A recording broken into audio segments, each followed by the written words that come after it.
film from director Edward Dmytryk, starring Ginger Rogers and Robert Ryan. Now, this is a very interesting film about women in wartime, all living in the same home together while their boyfriends or husbands are off in the war. When I was watching, I was thinking, I wonder what was going on at this time in the politics of the war. I was wondering, were they wanting people to feel like we're in this and we have to keep going, we have to be together? And because there were so many things, like when they were talking about hoarding and the butcher wanted to give them extra bacon and they were all up in arms, and there was so much, I mean, it was over the top, it was patriotic from each one of them. And I was just wondering, what was going on that they made this movie and it was so overly patriotic? And then you told me about Dalton Trumbo using it as something to put him on the House of Un-American Activities. Well, he didn't use it. They used it against him. Because after the war, and so this was, what, several years after the war, 47 to 1950, when the House of Un-American Activities was out there, and they were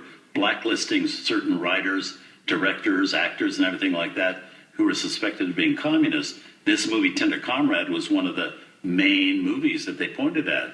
Because first the title, Tender Comrade, comrade being a Russian word for brotherhood and everything.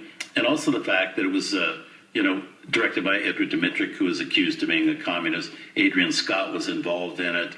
The writers, I mean, there were so many people connected to this movie. But the movie was so patriotic. Yes, it was. But it still got blamed all those years later. And what nobody really seemed to ever focus on was the fact that the government, President Roosevelt, actually asked Hollywood to make movies about the Russians that were sympathetic to the Russians, because we were now in the war with the Russians, and yet everybody was kind of suspicious of Russians in our country. When I saw Patton, and so they wanted everybody in America to now be sympathetic to the Russians because they were our allies. And this movie was one of those that was, had nothing to do with that. If it hadn't had another title, they probably wouldn't have been able to do anything. Except for the people involved in the writing, because they were suspected of sneaking their communist propaganda into films. But MGM made a movie called Song of Russia with Robert Taylor about, very positive about the Russians. Warner Brothers made a movie called Mission to Moscow with Walter Houston about the Russians. I mean, there were so many movies made like that. And they didn't get the brunt of it as much as Tender Comrade, which is amazing now when you see the film, because it is patriotic. And it's really a kind of sweet, sentimental movie about these ladies. Very, very sweet. And, of course, each one of them is completely different. And Ginger Rogers is more the boss. She's the one. There's the little ingenue girl. And then there's the older woman who I told you I really love. Patricia Coolidge. Right, from Shadow of a Doubt. Yeah. And then there was Ruth Hussey, who's, you can't. The best. You gotta love her. Yeah.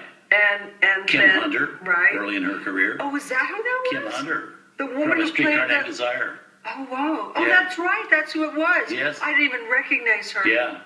One of her early films. Okay. Yeah. I had no idea. It was her. Well, let's see the movie. Here it is from 1943, with a cast that also includes, as we've mentioned, Ruth Hussey, Kim Hunter, and also Jane Darwell. We bring you Tender Comrade.